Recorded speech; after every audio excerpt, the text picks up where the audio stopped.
Thank you to our sponsors for today's video, Nokian Tyres, Amber, InfyPower, and StarCharge.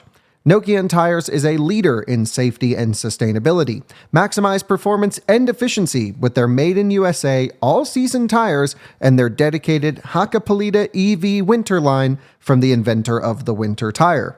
Learn more at nokiantires.com/EV. Also, our sponsor Amber offers a modern extended warranty for your Tesla's battery and more without the burden of long-term contracts or upfront payments. Check out the link in the description below to browse their plan options and get started with a free over-the-air diagnostic check. InfyPower is the largest EV charger module provider with over 3 million power modules running reliably worldwide. Their latest G2 collection features ultra-high power density and efficiency for EV charging and energy storage integration. InfyPower, innovation for your power. And StarCharge, the largest EV charging manufacturer in the world, and is also a provider of residential and commercial battery storage, as well as microgrid solutions. Hello and welcome to another Out of Spec Reviews video. And this is quite an exciting one because we are able to now give you a full review and final thoughts after all of our testing procedures have been completed on the Tesla Model 3 Long Range Rear-Wheel Drive. This is now the standard Model 3 at the time of this recording, and it represents an insane value. We've done so much with this vehicle in our, I don't know, close to 7,000 miles of testing over the last 2 or 3 weeks with it. And of course, we can't thank Tesla enough for letting us borrow this one and make some videos for you guys and figure it out for ourselves. We'll also have a special surprise towards the end of this video, a little announcement from our side, so stay tuned for that. But for now, let's walk through all of our thoughts, all of our testing results of the new Tesla Model 3 Long Range Rear-Wheel Drive.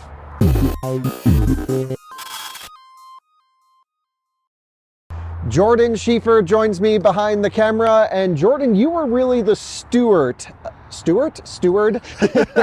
of this vehicle for most of the roughly 7,000 miles we've put on it. Right, this has felt like my baby in many ways, and Andreas's and Adam's and yours, and I mean, we all got to use it quite a bit, and like you said, run it through all the tests, and it just, like, it's the new standard Model 3, but it's also like the standard, the benchmark in the industry. And yeah, of the whole auto industry. I keep going back to that. This is just insane for value, performance, everything. So let's quantify this really quick. Model 3 Long Range Rear Drive is the new entry-level Tesla, and it represents some incredible figures. So the price, 42 grand? Yep. Before incentives. Yep. In Colorado, you can have this car for under 30 grand yep. when you tack on all the government stuff. They just offered a lower lease for this vehicle as well, where it's now under $300 a month with pretty much nothing down. Crazy. Here in Colorado, which is crazy. An absolute value, because what you get is 363 miles of EPA rated range. Yep. However, again, we're able to share all of our testing results in this video. We achieved 386 miles at 70 miles per hour. 23 miles past EPA, which Tesla's never used to do. And now they're basically all of them are beating EPA, other than the performance, but. So it's just amazing range. It has amazing driver assistance. So, you know, I tend to use the car just with basic autopilot on the highway. I don't like the auto lane changes and stuff, but I really have been getting on with FSD around the city. It's amazing in urban environments just to watch it figure things out, and that improvement and the fact that this car has all of the hardware capable for even just the current and maybe future iterations of completely self-driving. That's what they tell us. I'll, you know, maybe believe it when I see it, but I'm excited for it. But we always review what's in the vehicles today, not future promise. That's just how we handle these topics at Out of Spec. But no question, Jordan, this is a vehicle that when you purchase a Model 3, I know this as a many-time Model 3 owner, it gets better over time. Well, and we should reiterate, Tesla gave us this. We asked for a Model S long range for our cross-country race. And Tesla gave us their base model entry-level car. Yeah, they said, actually, this should be better. That doesn't happen anywhere else, basically. No other manufacturers are like, well, first of all, Tesla doesn't really give cars in general, but no other manufacturers are like, actually, our base car is pretty good. Take that. Right. I know. And not just pretty good. They're like, you know, they didn't really say anything. We haven't really talked to Tesla. They haven't asked for the car back. We've had no communication with them. We've just been doing our thing with it. I think the only thing we had was a cracked windshield, which we brought to have replaced. And that was like the only time we ever messaged them about the car. Yep. So it's been a very non-traditional review world, but I love it. They were like, put the miles on it, and we have. And we'll continue to do so until they ask for it back. Hopefully they don't watch this video, because I've been enjoying having this in the fleet. But we've now done enough with it where we're able to really summarize our thoughts and everything. So let's run through what we've done with this car, Jordan. The first thing we did was we picked it up with 4 miles on the odometer. Like brand new. Yeah, from Seattle Service Center. And I picked it up and I drove it, and it was like a few hours, basically less than 24 hours from when we were going to leave on our big I-90 surge across America. And those videos will either be rolling out or just about rolling out by the time this video goes up. And it was good. And it was really cool too, because it was really slippery outside. So I was like pulling away from the service center, and I was like sliding it and doing all this stuff. And then I could feel it over time, learn its wheel and tire calibration, get the ESP and traction control dialed in, where it then started doing in-motor traction control. It learned the diameter of the tire, it learned the tread pattern, it learned everything, and the whole car just was like, oh, ESP dialed, totally locked in. Same with autopilot. We bought it and autopilot wasn't calibrated, and within just a few miles, boom, autopilot auto-calibrated. You know, like when you replace a windshield in a normal car, Jordan, they got to use all these screens and sensors. Everything here is auto-calibrate. It's amazing. So those little things just blow me away. The thing with the traction control was crazy, because I would floor it, with like 5 miles on it, and it would spin the tires and then, wait for the ESP controller to kick in and then stop the wheel spin. And by the time I had like 15 miles on the car, it wouldn't even trigger the ESP module. It was just doing in-motor longitudinal wheel speed control. Jeez. So I love this. That same thing happens whenever you put winter tires on your car, by the way. The motor control of Tesla is so sensitive, they will tell you when your tread is low. Right. And it knows which axle. Wow. It's just, so you get all of that crazy tech for this price. So that's what we did first. We picked it up, dialed in the car, and we had an issue with it when we picked it up, right, Jordan?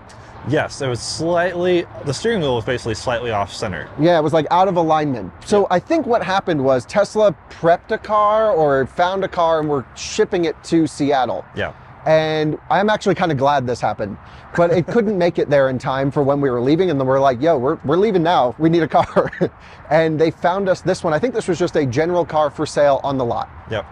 It's not like it was juiced or prepped or they greased the bearings or anything, which I'm sure, automakers don't really do that stuff anymore, but they certainly want to make sure it's representative of what they're trying to sell.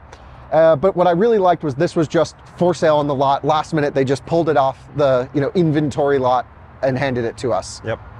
So we had to get it aligned. They brought it in literally the morning of leaving, and within 30 minutes, 45 minutes, it was good to go. We had an issue with our Model S where I lost the key cards to it, and we had too many keys programmed, so they wiped that car. So a huge shout out to the Seattle Service Center for sort of dialing us in before our I-90 surge. We caused them a little bit of headache with that, but they were super cool. And we also used their chargers to charge up all the cars ahead of the race. Even non-Teslas, yeah. So thanks, Tesla.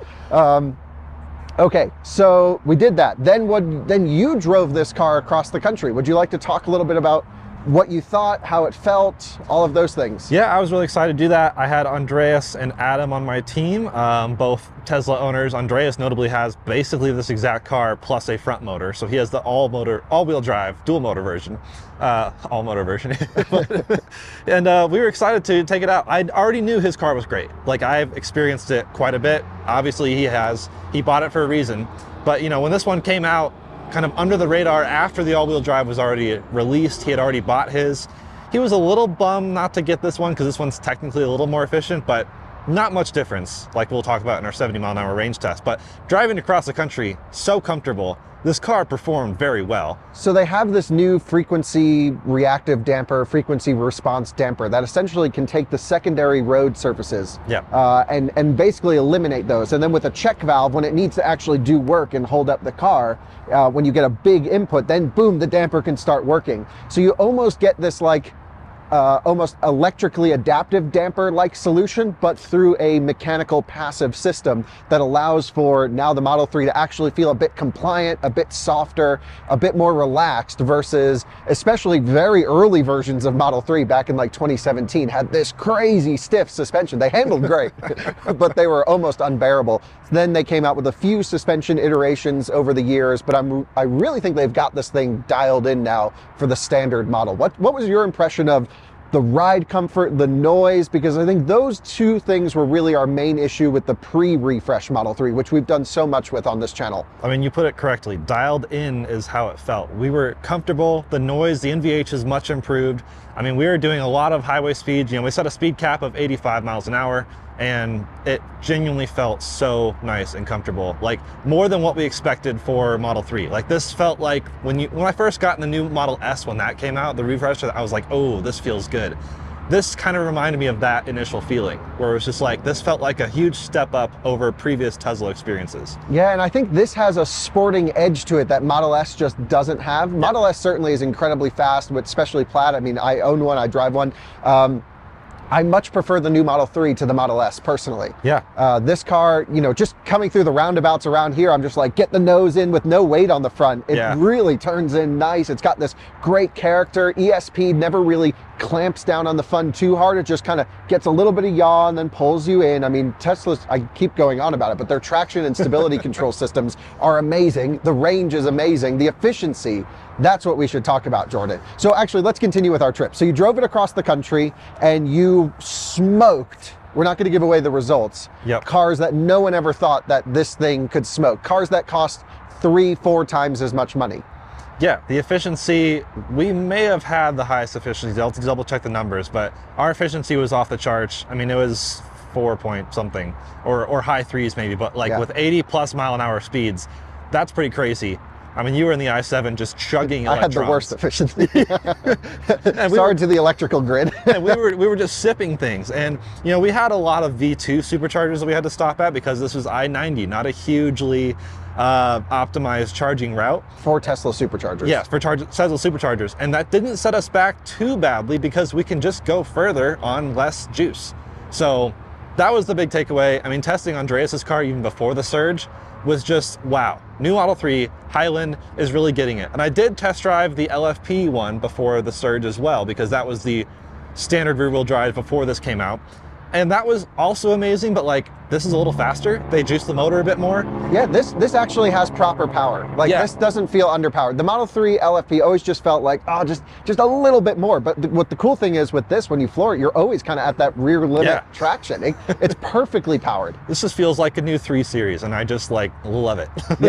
It's way better than the new 3 Series, actually. And I'm a BMW fan for years, and I've owned 3 Series. This is the benchmark car. Yeah. Okay, so you drove it across the country. Then our friend Robert drove this Robert Dunn from Aging Wheels, drove it from Boston to here in Colorado. And admittedly, I think he's a pretty big Tesla hater. He is not a Tesla fan. He likes his CCS cars and his Android phones. Yeah, that's right. And then somehow we're friends. I don't know we gave him an iPhone for this trip and this Model 3 for the drive back.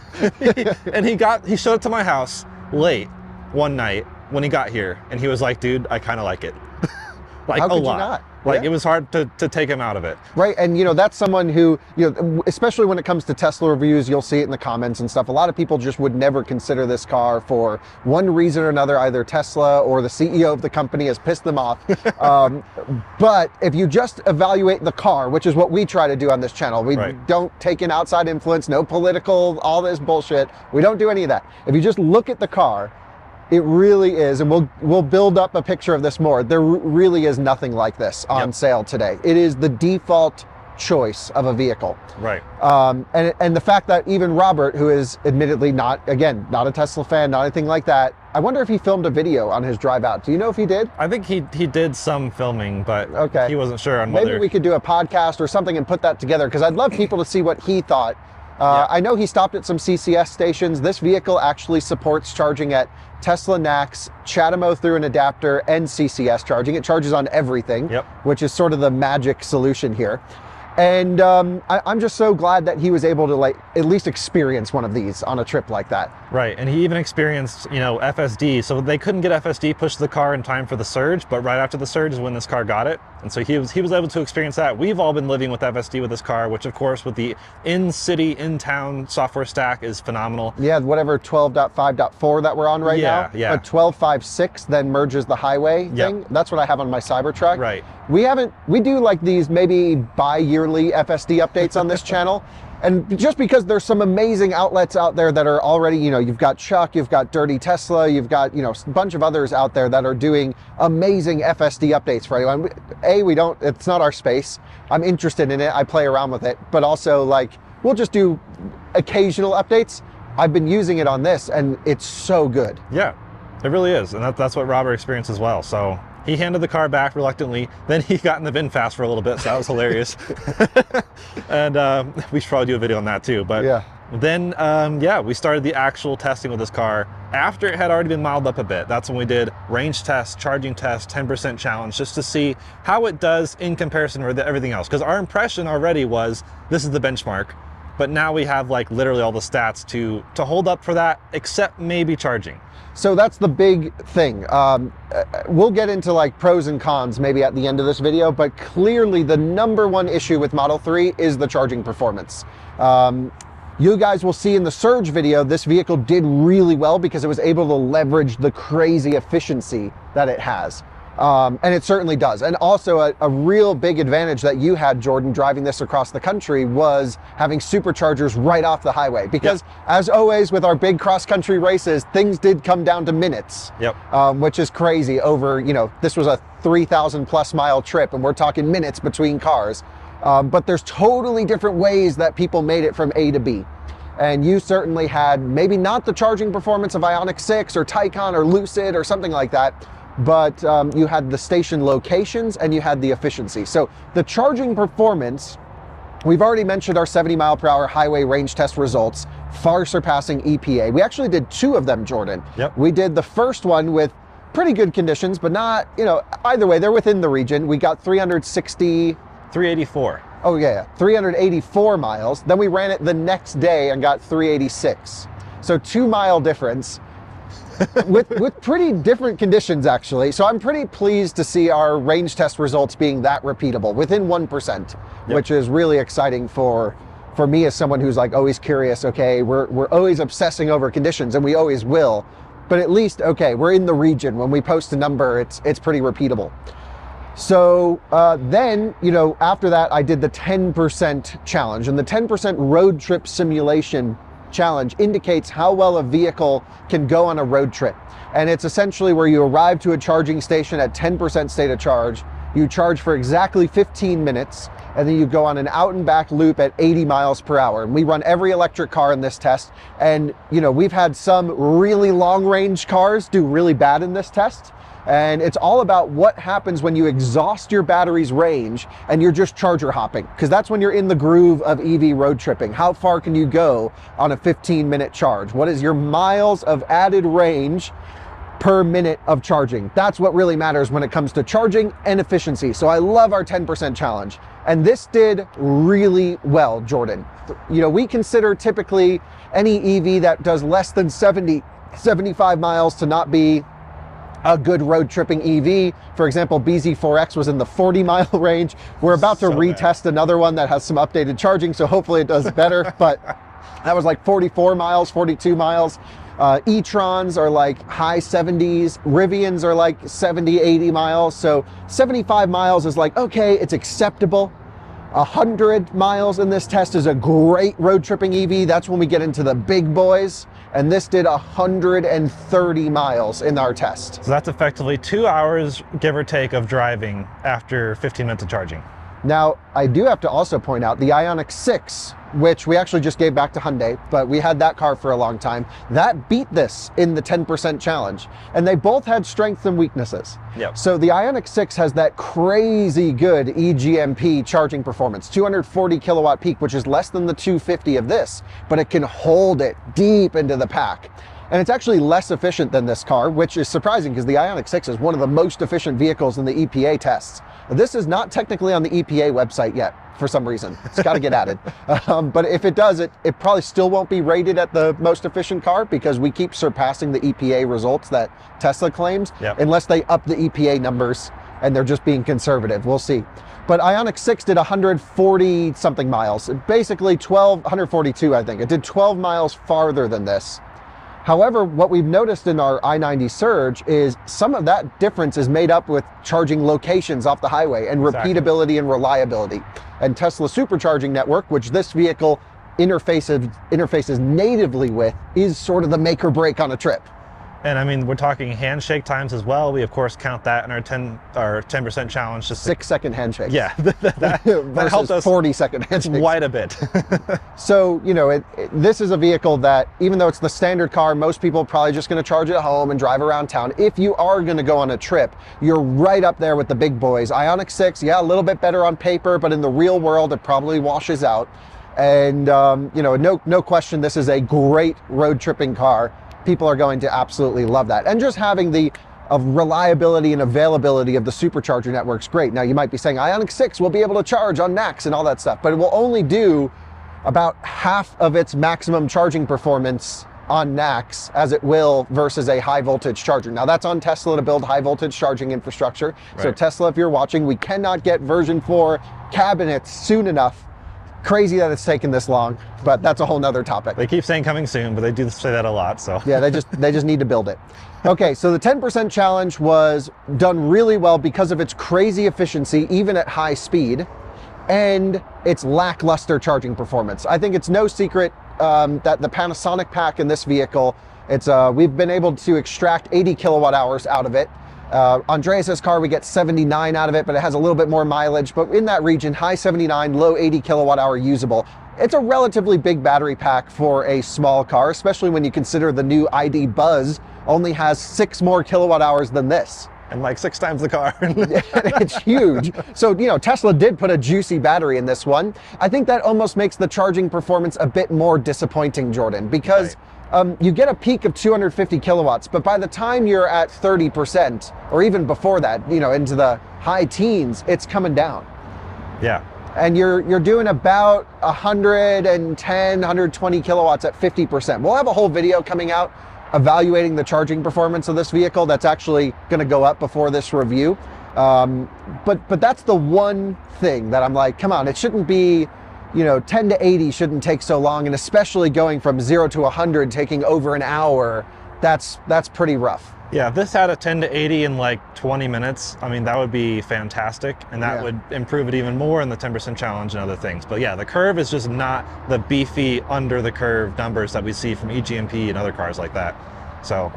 Yeah, and I think a lot of that comes down to also just this is the way Tesla's always done it. No one's really ever forced them on charging until some of this crazy, like that Taycan right there doesn't come off 300 kilowatts till 65%. We've got, and it's not that much bigger of a battery pack.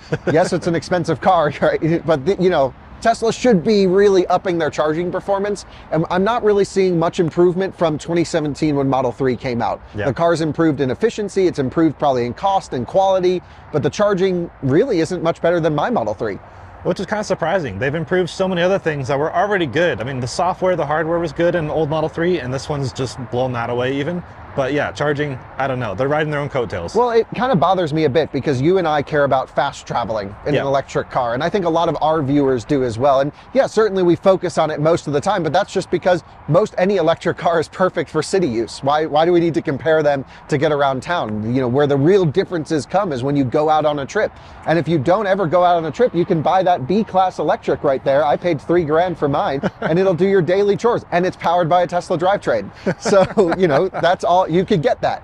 But I think the reason you go for the long range rear drive is for the distance stuff, Jordan. And, you know, certainly they did really well, but it all banked on their efficiency. And if they just upped the charging, this could be a whole nother level of vehicle. Right, yeah. It has so much usable range. And for a lot of people's daily driving, they don't really worry about it with most EVs. I mean, even the BZ4X is like, oh, a little over 200. But if you have days like me where I'm going up to Fort Collins and back down and like maybe to South Denver, that could eat the whole battery.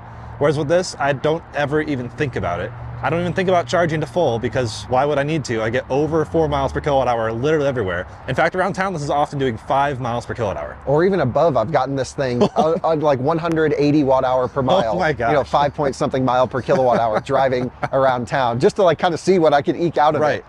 Tesla recommends an 80% daily charging limit on this Panasonic chemistry, which I agree with. That's fine. We typically charge our cars to 50% or less just for longevity. But I will say these things are just reliable. They're dead solid, and you know, charge to 80, whatever. It's not really going to hurt it. But if you're going to let it sit for a while, let it sit pretty low. Right. They don't full charge them all the time.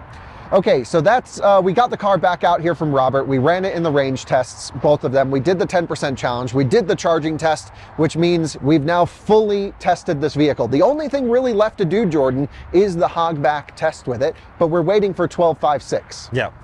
And Tesla wasn't sure if they could put that on this car. So far they're saying no, but like if we keep holding on to it, maybe an update will come to it. I don't know. Either way, we have Andreas's car, which will act the same as this one would. The drivetrain doesn't matter so much in the hogback as much as the hardware and software stack. Yeah, we have a bunch of Model 3s around, and we'll talk more about that in a minute. But you know, one thing we haven't done, Jordan, is really show anyone inside. Now, this particular spec, you can pop open the driver's seat, driver's door. This particular spec is not base space because we have the color, which is white, and we have the white seats. And I love the white seats in a Tesla. But Jordan, we have not washed this car. We have not wiped this car for, let's just check the mileage that we have on it at the moment. Come over here to software, 6,752 miles. And the seats look great. Actually, yeah, they're holding up super well. I mean, yours do too on your old Model 3. What's 2018, 2019? Yeah, but something about my Model S, the seats just attract dirt, the white seats. But this material, my old Model 3 material, feel much better. Interesting. Yeah, and you know, the driving position of this car is great. The view out the front is great. The ambient lighting is great. Jordan, I think the other downside that I don't love about this car, and we can get into pros and cons here in a minute, but I just wanted to bring this up. No full audio available. Right. Yeah, you don't get the subwoofers in the back. Yeah. Or even, I think, A-pillar speakers, right? Yeah, I'm trying to remember what all the speakers are. It is really good for a bass audio system. Yes.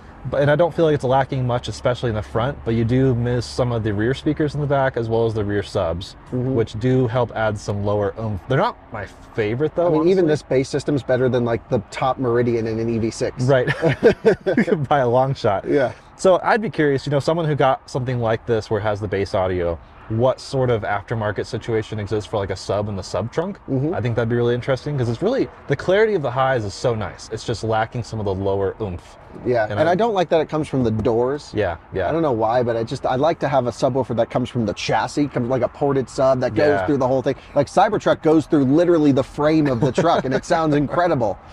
This just doesn't have that experience. Yeah. But I also didn't totally love some of the boominess in the maxed out sound system on the Model 3 and the performance in the long range. But you dialed that in a little bit by turning sub down, bass up, or the other way? Yeah, I think sub down and then bass up, which helps. But yeah, so I don't know if the premium one is the best sound system, so I don't know if I'd say worth it over this. But I'd be curious to see, what we could do with adding a sub in the trunk or something. But other than that, the interior is pretty much the same as the premium interior. Exactly. Yeah. Is that the only difference? As standard, you get heated and cooled seats, heated steering wheel. I mean, the basic features in this car, what really stand out. Auto dimming mirror.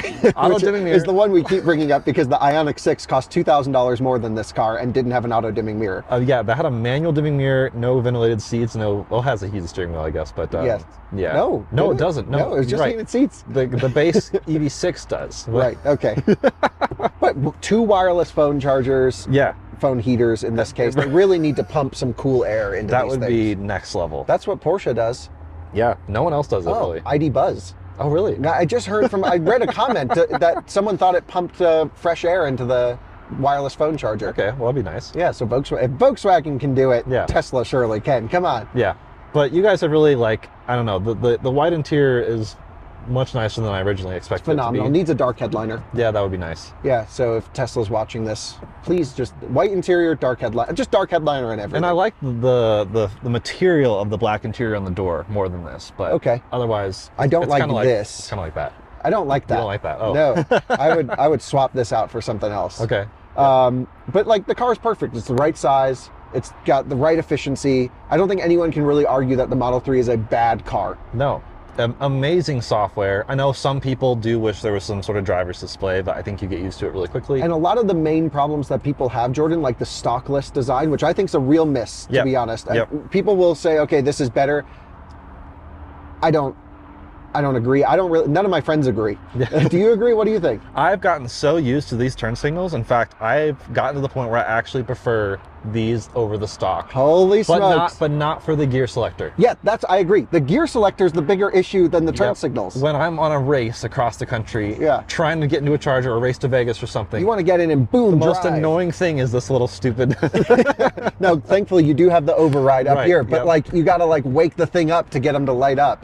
And I do neutral a lot to drain the batteries. So we're always trying to do charge tests. So I'll do throttle, neutral, friction brakes. And I'm just like poking at the roof of this thing every time. Now that's not a normal customer use case, but still just give me a gear stock. So I think there are some retrofits coming. That was my point. There are, for any major issue with this car, such a huge aftermarket support base. For example, I've put in our sexy buttons from Enhance Auto Commander into this car, where I can get all the data from Scan My Tesla. I mean, it's just such a well-supported vehicle in the aftermarket with so many options that any issue really can be rectified with just a typically, less than $100 part or CarPlay screen that you buy online from someone. I love how you're like, how do I get the data? And I'm like, what about a sub? Priorities. Okay, we've done the Model 3 review, by the way, back seat, front seat, full tours, all that stuff. So I think, Jordan, let's run through just off the cuff pros and cons. Let's go back outside, talk about where the improvements are needed and what we really like. And I think we should start by what we don't like about the Model 3. So what are some of the things that you think should and could be improved from your perspective? I guess the nitpicking on some of the interior materials, but also the fit and finish has improved so much, and so that almost like makes me gloss over it. Although you must have found something. This is a brand new off the lot car. Oh, well, okay, yeah. Body panels are still an issue. I think it's not terrible, but it's also like, that was the one thing I noticed when we picked it up. I'm like, definitely they didn't prep we had one. Misaligned steering wheel and that, so it's like, okay, we do know this has not been juiced. This was not juiced in any way. This was pulled from inventory. Representative car. But like, while you're driving the car, you don't even think about those things. No, true. The inside just feels so sorted. And so sure, I wish the door card was like a different material. Like I love more suede, like felt type stuff, but I know that's premium. So I get it, this is the base model car, not a big deal.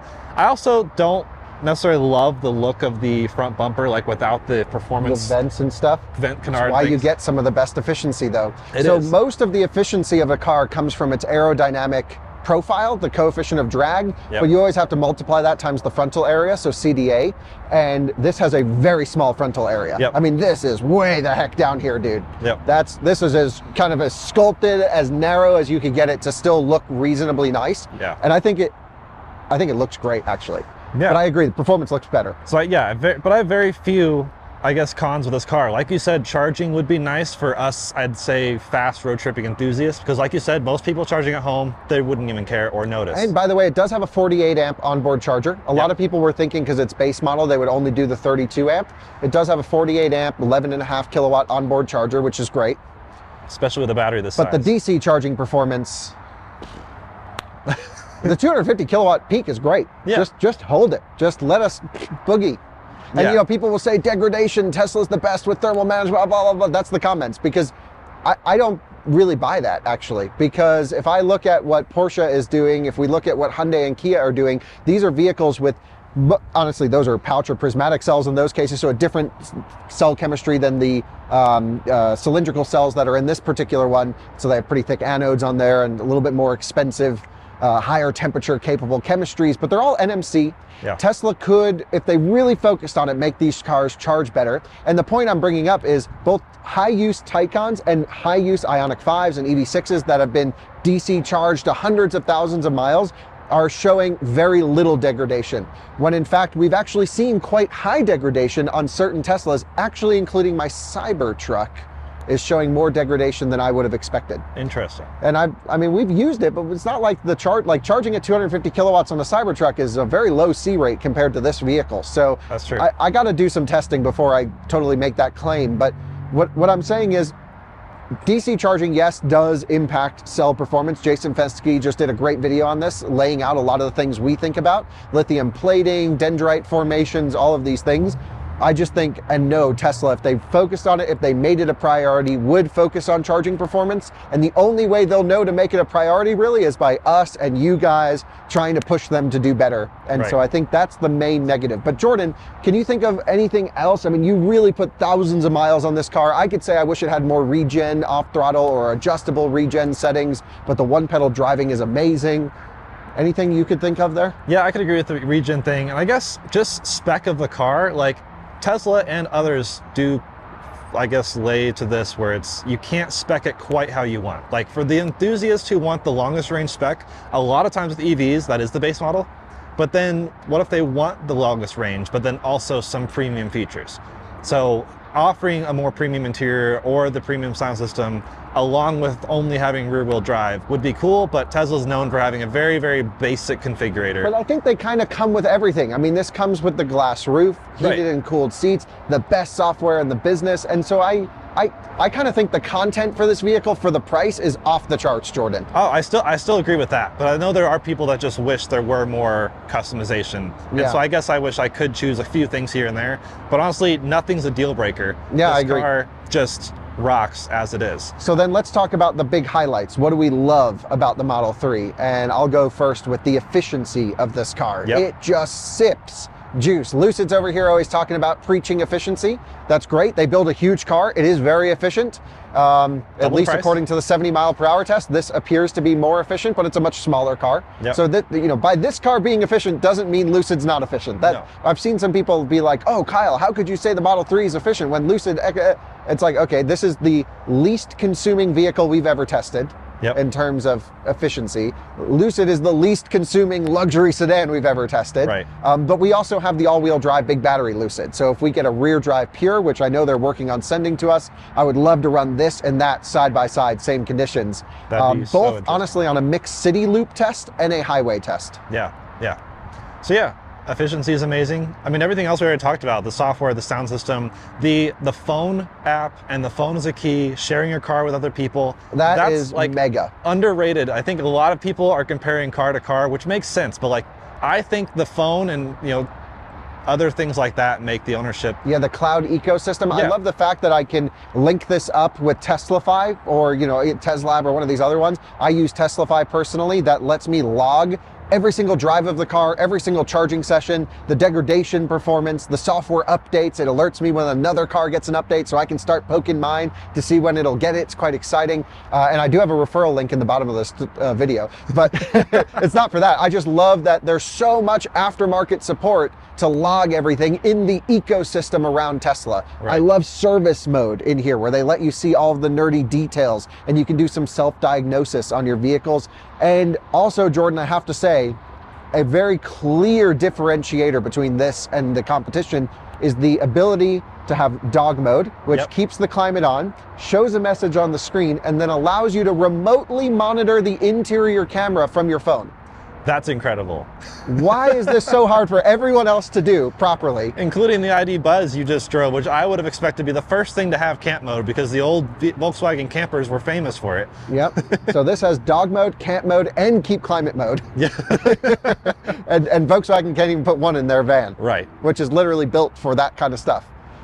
So I just think the software, I don't know, sort of solidity of this vehicle is what really allows us to have the confidence to recommend these cars to our viewers. And we've recommended Teslas for years and years, but they're just getting better. And really quite accurate route planning. I mean, I just keep thinking of things that are really huge pros. Keep spitting them out.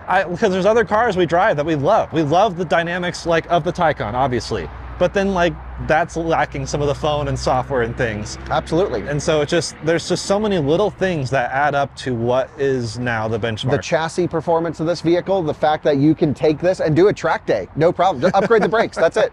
You know, certainly you can get, you know, that commander thing from Sexy Buttons allows you to turn traction control off. That aftermarket support, along with the huge Tesla ecosystem, along with a fantastic service experience that literally lets you track your car while it's in for service on each line item that you might need, is I think just the ecosystem is the reason you buy one of these. Right. It just works so perfectly with this little bubble Tesla has created. Right. It's the Apple thing. That's why I also love iPhones. For better or worse, yeah. Yeah, for better or for worse. For some people, this is like we're saying all the wrong things. Yeah. They don't want, great, they make an Ioniq 6. Go buy that ugly thing. I'm just joking. That is a great car. We do love Ioniq 6, no question. Yeah. But it's just, looks good, performs really well, is efficient, drives well, blah, blah, blah, blah, blah, blah, blah. So, Jordan. Yep. The surprise. Give me the camera. I'm going to let you make the announcement here. So yeah, Kyle was like, what are your final thoughts? And I was like, I'm buying one. Leasing, whatever. It's been noted that I don't have an EV actually. Well, you had an EV motorcycle. I had an electric motorcycle. I've lived with a million EVs. I've experienced them in totality. You're always driving an electric car. Driving them everywhere, always. Road tripping, testing, towing. I've learned how to drive really well in EVs now. And so for me, it was always like, which EV makes sense? There's a lot of ones that are intriguing to me that are expensive. I mean, I told a lot of people, Taycan and Rivian are like my two-car solution for a long time. But then this came out, and I was always loving Tesla's technology, the app, all the stuff we talked about. But the fact that this just solved a bunch of little things, it just is so efficient. And it's just so funny because I would tell myself before I would never buy a Model 3 or a Model Y because that's like the NPC car. You know, for video gamers, it's like the generic car that they just fill the game with that no one cares about. Because it's so good, everyone kind of buys it. It's just so good.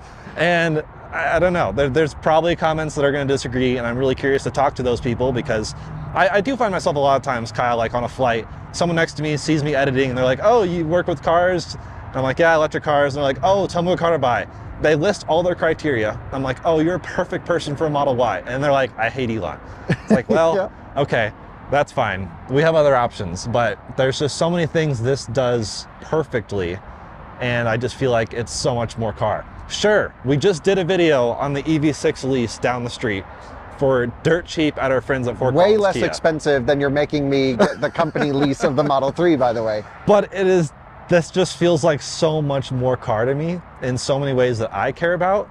I know for a lot of people, it's just an appliance that goes from A to B, and EV6 is fine for that. I mean, if you had a Kia like Sportage and you're going to EV6, like, okay, that's probably similar experience overall. But just so many things, when I get into Tesla, it feels a bit more like home, which does weirdly kill my soul because I'm just like the enthusiast car person. Right, I think because we appreciate Tesla and the software and stuff, a lot of people view this as a car that's trying to kill cars. Right. And in a sense, they kind of are with all this autonomy stuff. And we love to drive, and we love to drive manual transmissions. You only own manual transmissions enthusiast cars, whether it's an off-road enthusiast or a sports car enthusiast car. That's where you and I come from as our background. But the fact that Tesla was able to make this sort of future-focused, future-proofed vehicle that still is fun enough to drive to convince us is pretty cool. That's the thing. For a lot of people, this is like, okay, you have the daily and then maybe like your 911 on the weekend or something, and it just sucks your soul to drive your daily. But this just doesn't really suck my soul like I thought it would initially. Like when I was going to first test the Highland, I'm still gonna call it that, I was like, okay, here we go, another Model 3. And it's just like, you know what? This just does so many things. It doesn't hurt my day. It has a great sound system, which I care about. It has really good ADAS. FSD is super fun to drive. I know it's not ready. Like, I'm not one of those Tesla super fans. It's like, this is perfect. Throw it to everyone tomorrow. Put your kid in the driver's seat and send him out. Yeah, take a nap. I don't know when that's coming, but I love driving in these with FSD, just observing. It's like hilarious. It's like watching some experiment happen. Yes, it's cool. It's interesting. That's the thing. For me and for you, I think, the reason we love manual transmission cars and other things, we like to be occupied while driving. Yes. And so I get bored really easily while driving. Right. So I'm like, give me something to monitor or get excited about or scream about every time it messes up. And I love watching FSD do all of those things. It reminds me of, you know, like Super Smash Brothers was a video game back in the day. I guess it's still a video game, but I used to set all the players as computers and just watch it happen. And I thought that was super dumb, but also hilarious. And that's what this reminds me of with FSD. It's like, okay, I'm just gonna see what happens. So you're buying a Model 3. Yes. What specification are you going for? Well, it's funny too, because I initially thought the black interior just looked better, classier, but after like experiencing it, it just felt off, almost cheap. even though I don't feel like it feels cheaper, it's just the white interior looks so good to me. It just makes it more bigger inside. You sound like my mom now. But I agree. I love a white interior in a Tesla. All my Teslas, I spec with the light color interior when possible. Right. It wasn't possible on Cybertruck, but just so nice and airy in this car with those big glass roofs. So are you going to do all-wheel drive or performance, or what are you thinking? I feel like performance makes a lot of sense, but I feel like you're going to end up with one no matter what I say or anyone says. Yeah. And so I really do think the efficiency king, you know, the basically Andreas's car or the rear wheel drive are really what it came down to. Right, so it's long range all-wheel drive or this spec or rear wheel drive. And a lot of ways, all-wheel drive just makes more sense, because I was shocked, and I'm curious if you were too, that the difference between the all-wheel drive and the rear wheel drive in our 70-mile-an-hour test was 15 miles, basically. Right. Like, I didn't expect it to be that narrow of a gap. So I feel like I would tell most people to get all-wheel drive, but there is something about having just the most efficient possible, especially for future benchmarking. Like you said, when we get the pier. Well, that's where I was interested in it, for you to get the long-range rear drive. Yeah. And so I think it was also important to me to have you drive an electric car every day and just like have one in the garage. So Yeah. I think long-range rear drive makes the most sense from a content perspective. Yeah. Where we will literally have the efficiency benchmark and the price benchmark. And you and I say this, if you can't launch a new vehicle into our market that, like if you launch a car that doesn't match the specifications, Right. the charging, the 10% challenge, the range, the feature set, the app, that this car can do, what are you even trying for? Exactly. Like, if this base model, there's just something about also just having the base model and saying, oh, this is the base model. And it's really good. And it's so good. And so many other cars in their premium trims can't keep up with certain aspects of this car. Color is another thing that's interesting. We got to argue that one. Maybe Tesla will let us lease this one. I know. Would you take this one if they say yeah? I guess so. Like, I think white on white's clean. It is funny, Kyle, I love colorful cars, but at home I have 2 white cars. You have the most boring spec cars. But that's because they didn't really have any colors I was interested in, and that's kind of where Tesla's. I think Quicksilver is really freaking cool. I actually, if they still had the classic silver, Yes. I would just go for that. Absolutely. And it'd be really funny actually to wrap it like that or something. But we thought about wrapping, I don't know. I'm curious if any people in the audience have ideas if we did wrap it. I think we're from a factory color, we're between just going base midnight silver and then wrapping it or doing something interesting with it. Yep. I've been pushing for red for thumbnails because I think a red car pops. Jordan likes silver, but my dad already has silver on the 3 Performance. Yeah. I think white's kind of out because Andreas's car, which we use for all-wheel drive all the time, is this spec. It's hard to differentiate them. Yeah. You don't really like the blue. No. And black is not good for camera. No. Black's pretty rough. Black technically makes maybe the most sense if you're wrapping, but honestly, midnight silver is close enough. Yeah, and it's free. Yeah, and that's free. So I feel like, you know, maybe partnering with someone for a wrap. The thing is, I don't want to be that guy with the obnoxious wrapped Tesla. So it'd have to be something very like OEM-ish. Yeah. But it's just like green. An interesting color. Yeah, green. Like a color that other cars have. Why does VinFast have a better color than Tesla? Yeah, VinFast, first of all, VinFast paint quality is awesome. and like overall fit and finish was great. I've heard there's a lot of paint issues with Quicksilver. Yes. So that would be kind of interesting to test, because the thing is with a lease, especially we're using it for content. Yeah. Who cares if the car is an issue? That's a video. Exactly. Yeah. I wouldn't care. So yeah. I don't know. I think Quicksilver is interesting on So camera comment as well. below. Should Jordan do red for thumbnails? with white interior, midnight silver, and then do a custom wrap, but nothing crazy. Yep. Yeah, red for thumbnails, midnight silver, Quicksilver, which I think objectively is the best color, or subjectively for me, excuse me. Yeah. And white, but I don't think white's in anymore. White's cool just so I could twin with Andreas, but people already think we're kind of yeah, I don't want to bring up anything here, but I'm just joking. Yeah, you guys are always together. Right. So yeah, curious what everyone else thinks in the comments, but it's just such a good car. There you go. That ends the video. The surprise is we've actually got a review car, and Jordan fell in love with it, and I convinced him to get one. Right. This finally happened. So many review cars, I'm fine giving back. This one I was not fine giving back. To be fair, Tesla hasn't asked for it back yet. Right. So we're going to keep driving it. There's more to do. There's more comparisons to do. Yeah, so until they like say, either, hey, you guys can buy it on a cheap lease. Maybe they'll give us a discount for the mileage. Yeah. Because we're buying a demo or leasing That'd a be demo. cool. That would be cool. Yep. Because at the end of the lease, it just goes back to them. What do we care about the mileage? There'd be something about saying the first thing I did with the car was drive it 3,000 miles nonstop. That'd be the coolest story. That's how you get the unlimited mileage lease. Get a review car from Tesla.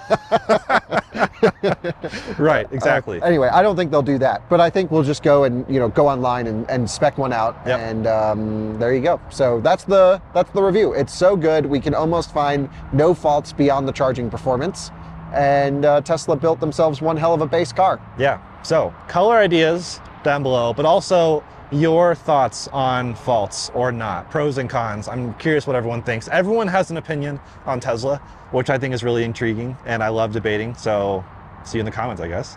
All right, Jordan's ready to battle it out in the comments. Thanks go. for watching. See you on another one again soon.